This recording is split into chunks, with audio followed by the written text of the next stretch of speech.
Coucou tout le monde, bienvenue sur ma chaîne. Je suis super contente de vous retrouver pour cette nouvelle vidéo. Dans la vidéo d'aujourd'hui, je vais vous dire comment reconnaître un bon masque hydratant. Quand je suis retournée au naturel, je ne savais pas vraiment ce que c'était qu'un masque, à quoi ça servait.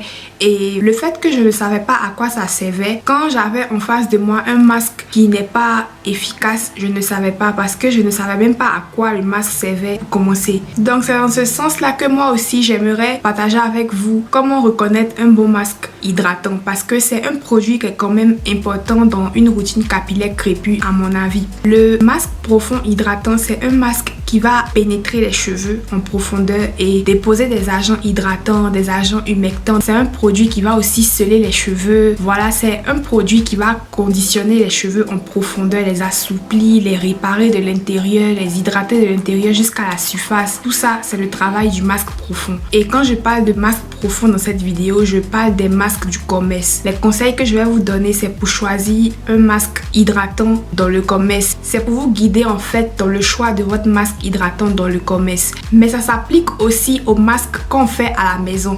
Donc si ton masque maison ne fait pas ce que je vais dire dans cette vidéo, c'est peut-être pas un masque qui t'aide, c'est peut-être pas un masque qui fait quelque chose pour tes cheveux. C'est pour vous guider, c'est plus pour vous guider, pour celles qui ne connaissent pas, pour celles qui ne savent pas qu'est-ce qu'un masque est censé faire. C'est pour vous guider pour que quand un masque est médiocre, vous savez que c'est un masque qui n'est pas bon et vous remplacez par quelque chose de mieux. Ça, c'est quelque chose que vous pourrez faire seulement si vous savez ce qu'un bon masque est censé faire à la base. Comme on dit, si tu connais pas tes droits, si quelqu'un abuse de toi, tu sauras pas. Donc c'est la même chose, si tu ne sais pas ce qu'un bon masque doit faire, si un masque ne fait rien du tout, tu ne sauras pas en fait. Donc c'est dans ce sens-là que j'aimerais vous aider. La première chose qui va vous guider, c'est l'inscription qui est sur le produit. Je suppose que je m'adresse à une naturelle qui n'a jamais fait de masque ou bien qui ne s'y connaît pas du tout en masque hydratant du tout. On est dans un scénario où c'est ta première fois d'acheter un masque profond hydratant pour tes cheveux.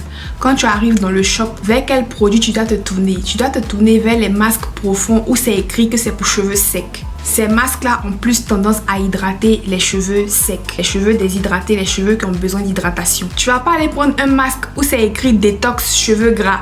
Un masque comme ça, c'est censé peut-être sucer le gras de tes cheveux. Si tu mets ça dans tes cheveux crépus qui sont déjà secs, ça peut aggraver tes problèmes. Donc c'est très important de regarder l'inscription qui est sur le masque. Choisissez les masques qui sont dits nourrissants pour cheveux très secs, pour cheveux très secs frisés, pour cheveux très secs abîmés. Je n'ai pas dit que tous les produits où c'est écrit pour cheveux secs et cheveux abîmés ou bien cheveux frisés, ça va forcément marcher sur tes cheveux. Je dis que c'est un petit signe qui peut te guider puisque les produits sont fermés, tu ne les as pas testés, tu ne sais pas il y a quoi donc quoi. Donc ce qui va te guider à choisir le produit sur l'étagère en premier, c'est l'inscription, c'est pour quel type de cheveux. Cheveux déshydratés, cheveux abîmés, cheveux frisés, cheveux très secs. Ces inscriptions là vont dans le sens des cheveux crépus. Donc c'est vers ce genre de masque là que tu dois te tourner si tu cherches les masques hydratants. Il faut aussi rester un peu loin des masques où c'est écrit masque renforçant, masque protéiné, hair mayonnaise. Ce genre de masques là auront plus tendance à fortifier les cheveux, gainer les cheveux, rendre les cheveux même sur le côté rigide. Donc c'est pas le masque qu'il te faut si tu cherches un masque hydratant pour hydrater tes cheveux, assouplir tes cheveux. C'est pas vers ce genre de produit là que tu dois te tourner. Tu dois te tourner vers les produits nourrissants, voilà, adoucissants, hydratants pour les cheveux secs, ce genre de choses. Un très bon masque hydratant aussi qui est adapté pour les cheveux crépus va parfois venir dans un gros bocal. Les masques hydratants qui viennent dans les petits bocals, c'est pour quels cheveux? Regarde mes cheveux. Pour moi, un bon masque hydratant pour cheveux crépus, c'est un masque qui contient quand même de la masse dans la boîte. Il doit avoir du produit. J'ai besoin de produits. J'ai les cheveux frisés. J'ai besoin d'assez de produits pour pouvoir bien couvrir ma chevelure sans être avare, sans prendre des petites quantités qui ne suffisent pas parce que je veux que mon produit dure. Alors, une fois qu'on a pris le produit dans le shop, maintenant on passe à l'essayage, on passe à l'application. D'abord, vous devez savoir que avant d'appliquer n'importe quel produit sur vos cheveux, même le shampoing, vous devez bien saturer vos cheveux d'eau, bien mouiller vos cheveux, permettre aux cheveux de bien boire l'eau avant d'ajouter quoi que ce soit. On va appliquer le masque sur les cheveux humides. La plupart du temps, les masques du commerce sont conseillés à appliquer après le shampoing, après le lavage. Pour moi, un bon masque pour cheveux crépus a une texture qui est vraiment nourrissante, vraiment riche, vraiment épaisse, compacte. C'est ce qui va venir aplatir les frisottis, ça va venir bien maîtriser les frisottis. Ce côté lourd, ce côté nourrissant, ce côté épais du masque là va venir bien calmer les frisottis, va venir bien repulper la boucle, va venir dessiner les boucles. Ce ne sont pas tous les masques épais qui ont été géniaux sur mes cheveux, et il y a même des masques qui ne sont pas aussi épais, qui sont assez légers, qui adoucissent mes cheveux, qui hydratent mes cheveux, mais n'ont pas ce côté réducteur de frisottis, n'ont pas ce côté définisseur de boucles. Les masques légers en général ne définissent pas mes boucles, même quand c'est hydratant, même quand ça adoucit, même quand ça assouplit mes cheveux. Dans la forme, ça ne réduit pas mes frisottis. Quand tu prends le masque et que tu l'appliques sur tes cheveux humides, il ne doit pas rester sur tes cheveux, il doit pénétrer tes cheveux. Si vous ne savez pas ce que c'est que pénétrer les cheveux, regardez l'action du défrisant. Avec le masque profond, ça ne va pas défriser les cheveux, changer la texture, tout ça, c'est pas son travail. Mais il y aura ce même côté assouplissant, ce même côté pénétrant. Le masque et les cheveux doivent faire un. Le masque ne doit pas rester à la surface de tes cheveux. Le masque doit pouvoir pénétrer tes cheveux. Voilà, bien fondre dans tes cheveux. C'est comme quand tu fais la marinade et le poulet. On ne veut pas que la marinade reste sur le poulet. On veut que la marinade rentre dans le poulet. C'est exactement ce qui se passe avec le masque profond. Quand tu l'appliques, ça ne doit pas rester à la surface. Tu dois sentir vraiment que tes cheveux absorbent le produit. Comme si c'était le défrisant. Tes cheveux commencent vraiment à s'assouplir, à se ramollir et tout ça. Et là, tu sens que le masque pénètre dans tes cheveux. En général, cet effet-là, quand c'est un bon masque, c'est assez immédiat. Dans les minutes qui suivent l'application, pendant que tu es en train d'appliquer, tu vas sentir le produit fondre dans tes cheveux, en ramollissant tes cheveux, en adoucissant tes cheveux. Le produit va pas juste rester à la surface. Si votre masque reste à la surface de vos cheveux, ça ne va rien faire pour vos cheveux, parce que le but du masque profond est de pénétrer les cheveux et faire le travail en profondeur jusqu'à la surface.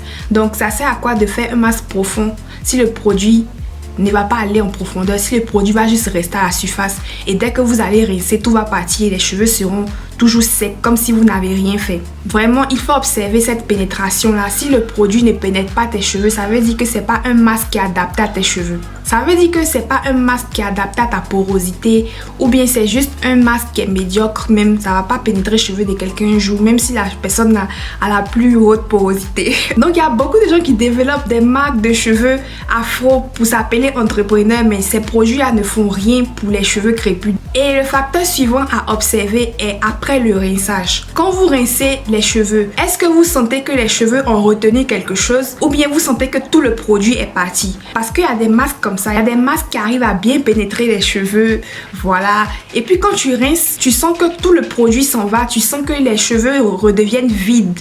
Tu sens les cheveux se vider en fait pendant que tu rinces. Et quand je dis se vider, tu sens tes cheveux revenir à comme façon ils étaient avant d'appliquer le masque. C'est pas normal. Quand tu rinces ton masque, tu dois sentir que tes cheveux ont retenu quelque chose. Un masque, tu le rinces et tes cheveux frisent. Pendant que tu es en train de rincer, pendant que c'est en train de friser, ça veut dire que tout le masque est en train de partir de tes cheveux. Le masque va partir évidemment avec l'eau. Vu que le masque a calmé les frisottis, tes boucles commencent déjà à se dessiner, à se repulper. Les cheveux sont plus brillants, sont plus scellés. Voilà, la couleur est plus même intense qu'avant que tu appliques le masque. Tout ça, tu l'observes pendant que tu rinces. Et là, tu sens que le masque a fait quelque chose, a laissé quelque chose dans tes cheveux. Mais si tu rinces et que les cheveux deviennent vides, tout le masque part avec, voilà, l'effet doux que tu sentais là. C'est un masque qui peut rentrer dans tes cheveux et ressortir au rinçage. Un bon masque profond arrive à pénétrer les cheveux, arrive à déposer quelque chose dans les cheveux, et quand tu rinces, le côté produit, le côté, voilà, ce qui doit être rincé sort, mais ça laisse des actifs dans tes cheveux, ça laisse quelque chose dans tes cheveux. C'est ça un masque en fait. Ça laisse une nourriture dans tes cheveux qui va permettre à tes cheveux d'être souples, doux, conditionnés pendant plus de jours par rapport à si tu n'avais pas fait de masque après ton lavage. Donc le masque, c'est pas un produit inutile, c'est un produit qui est utile. C'est un produit qui est utile, c'est un produit qui dépose quelque chose dans les cheveux. Après le rinçage, les cheveux ne doivent pas retourner à leur état initial vide, affrisé, rêche, sec. Ça veut dire que le masque, c'était juste un masque que quelqu'un a développé pour s'appeler entrepreneur. Ça me fait trop mal. Il y a beaucoup de filles qui s'appellent entrepreneur parce qu'on dit tu dois être une boss lady, une boss woman. Elle se lève là-bas, elle mélange beurre de karité, huile de coco, elle appelle ça masque hydratant. Et puis les filles aussi qui connaissent pas quoi elles s'en vont acheter parce que c'est écrit dessus Afrocité Naturalicité. Si vous voulez soutenir les Afrocité Naturalicité, je n'ai aucun problème avec, mais il faut que ce soit des produits qui font quelque chose pour vos cheveux. Donc le masque profond hydratant, quand tu vas le rincer, tes cheveux ne seront pas vides, tes cheveux auront retenu quelque chose. Et même quand les cheveux seront secs, les cheveux ne seront pas la même chose que quand on fait juste un lavage sans masque après. Ça laisse un conditionnement en fait dans les cheveux et autour des cheveux. Bon, ça ne suffit pas pour maintenir le cheveu hydraté comme ça sans peut-être scellage par-dessus ou bien sans produit coiffant par-dessus. Mais ça joue ce rôle-là de conditionner les cheveux en profondeur jusqu'à la surface et supporter le cheveu dans la coiffure que tu vas faire pendant plus de jours que si tu n'avais pas fait le masque profond. Donc après le rinçage, après le séchage, les cheveux sont conditionnés, les cheveux sont encore doux.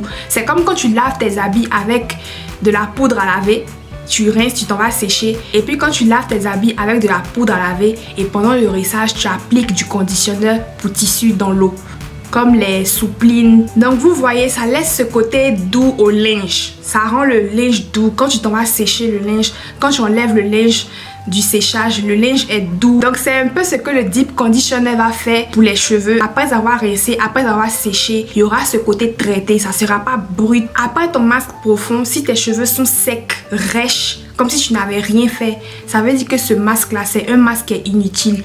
Ne continue pas avec, ce ne sont pas tes cheveux qui sont mauvais, c'est le masque qui n'est pas un bon masque pour toi. Quand tu utilises un masque qui est adapté à toi, en suivant bien évidemment tout ce que tu dois suivre, genre tu as bien mouillé tes cheveux, tu as bien hydraté tes cheveux. Quand tu appliques le masque doit faire quelque chose pour tes cheveux, ça doit hydrater tes cheveux, ça doit assouplir tes cheveux. C'est impossible que tu fasses un bon masque et après tes cheveux sont toujours la même chose. Donc cette partie-là, c'est vraiment la partie la plus importante. Ce que j'ai dit par rapport à la texture du masque, ça peut ne pas y être. Il peut y avoir des masques qui n'ont pas la texture que j'ai décrit, mais qui font le travail que j'ai décrit. C'est ce qui est le plus important. Ça doit faire le travail que le masque doit faire. Donc la chose la plus importante vraiment, c'est la performance du masque. Il y a des masques qui viennent dans des petits bocaux, dans des petites boîtes, mais qui sont très efficaces. Il y a des masques qui ne sont pas aussi épais que ce que j'ai décrit, qui sont très efficaces. Ce que j'ai dit par rapport à la texture, par rapport à comment choisir quand tu es au shop, tout ça, ça fait partie pour t'aider à choisir ce qui est bon pour tes cheveux crépus, mais c'est pas un must. Genre si un produit n'est pas épais, ça peut pas hydrater tes cheveux, c'est pas ce que je veux dire. Je veux dire qu'en général, dans tous les produits que j'ai eu à tester, à essayer, ceux qui vont le mieux avec mes cheveux crépus, c'est ceux qui sont comme ça. Mais ça ne veut pas dire que si quelque chose n'est pas comme ça, en même temps, c'est pas bon.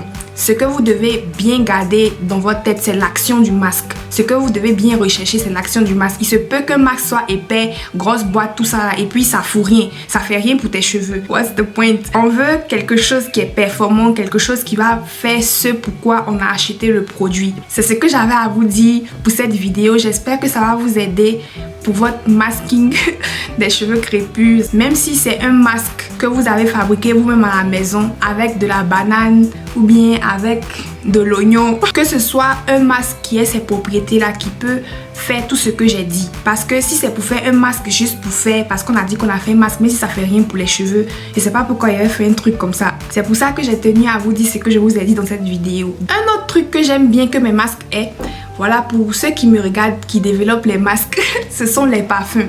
J'aime bien un masque qui sent bon, que je prends plaisir à appliquer sur mes cheveux, voilà, que je prends plaisir à faire. Donc j'aime beaucoup la douceur du masque, il y a la douceur, la texture elle-même, et puis il y a le parfum que ça dégage dans la salle de bain. C'est un moment cocooning, c'est un instant cocooning, donc ça doit être agréable. Un produit qui sent mauvais, même si ça performe bien sur mes cheveux, je vais pas aimer utiliser parce qu'il y a une partie de la routine qui me contraint, qui n'est pas convenable pour moi. Donc le parfum aussi, c'est très important. On veut pas quelque chose de trop fort qui donne mal à la tête, mais quelque chose d'agréable, quelque chose voilà qui sent bon, qui est agréable sous la douche. Ça c'est vraiment quelque chose de personnel, mais ce qui est vraiment important, c'est la performance du masque. Voilà, j'espère que cette vidéo vous a aidé, j'espère que ça vous a guidé un peu pour les nouvelles naturelles, même les anciennes qui ne s'y connaissaient pas trop en masque profond hydratant. J'espère que cette vidéo va vous aider, va vous éclairer un peu. Si oui, likez, Si vous êtes nouveau, abonnez-vous. Tout le monde, activez les cloches de notification pour pouvoir recevoir les notifications à chaque fois que je poste une nouvelle vidéo sur la chaîne.